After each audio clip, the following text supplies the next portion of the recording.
Then, sir, reference was made to some audit report. That is how the lady member started. She said that the Defense Ministry was not doing its job quite well. There was over provisioning, there were lapses, and so on and so forth.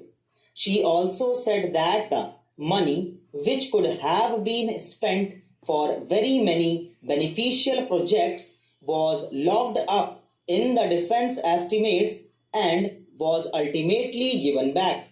Now, as a matter of curiosity, I think the House ought to know that these comments were made mostly on the audit report which dealt with the accounts of 1953-54, namely 2 years back, and which dealt with many cases which arose in the years 1950, 1951 and 1952 when conditions were not normal. We were then just recovering from the effects of the Second World War, and these cases of over provisioning came up before the audit. Now, these are the points which have been raised in this audit report. As you are aware, functions is to go into the details of all these matters and to examine them. I am told that the Public Accounts Committee is at present engaged in the task of going into all these questions and taking steps to see whether the comments made by the Auditor General are satisfied or not, and whether there is a sufficient explanation forthcoming or not. The Public Accounts Committee has also got to devise the steps so that those irregularities should not occur and there should be no over provisioning. I may say one thing in passing because it will rather be tedious for me to take the House through the merits of each particular thing in detail. Please remember that there is no question of over provisioning. Whenever an estimate is made, the Finance Ministry takes very great care to see that there is no over provisioning. Sometimes it so happens that the money is not spent for certain reasons. For example, we may have got to pay rupees 5 crores for a certain equipment which may have been ordered from abroad and which may be due to be delivered in the financial year, that is to say in 1956-57.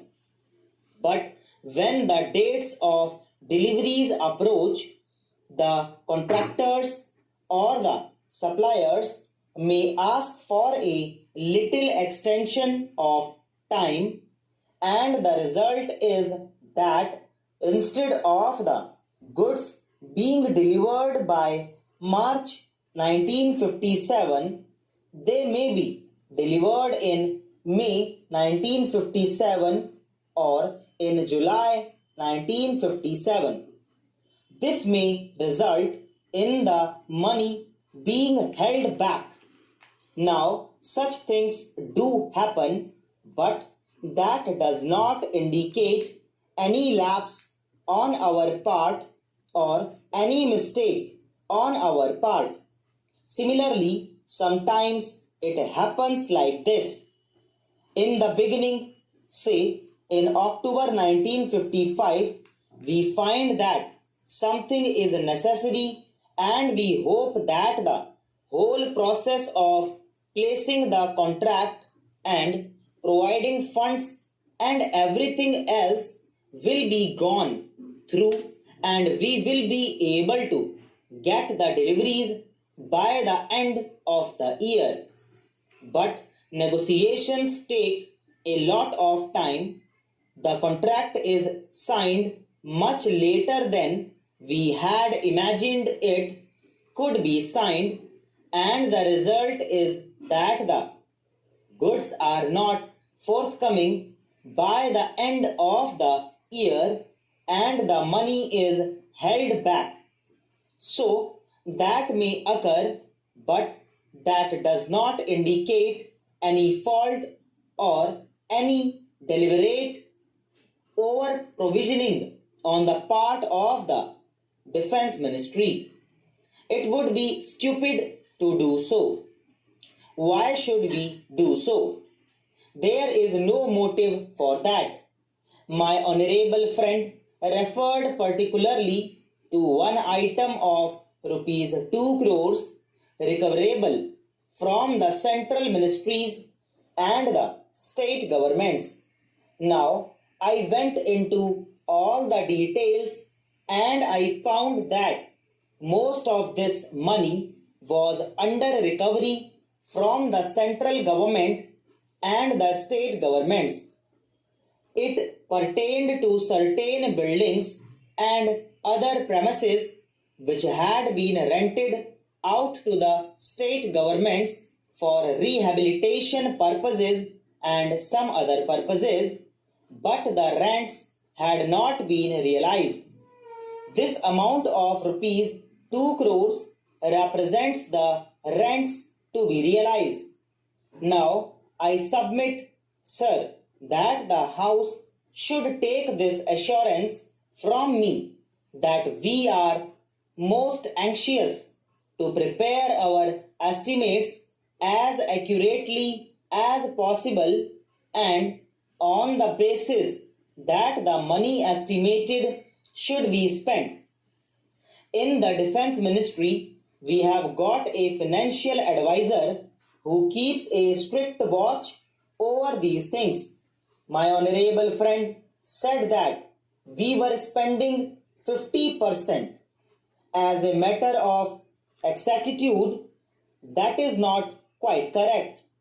I think if you only take the revenues, then it may be about 40 to 41%. But that makes no difference, because if any necessity arises, I am sure that Parliament would provide all the necessary funds. So it is not 50%, it is substantially much less than that. Then there was some reference made about the structure, and there was some comment. What about the establishment of an army council? Now, this is really a reference to the structure which exists in the United Kingdom. I am not saying anything about the official structure there. Probably it is very good.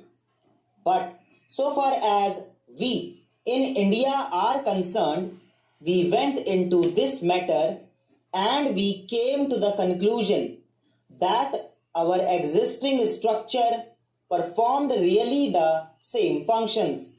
As you are aware, sir, for the purpose of deciding high policy matters, we have got the Defense Committee of the Cabinet presided over by the Prime Minister. It is not confined to the Cabinet Ministers or a few of them, but the heads of the three services, namely the Chief of the Army Staff, the Chief of the Air Staff and all other senior officers. So दोस्तों इसी के साथ आज की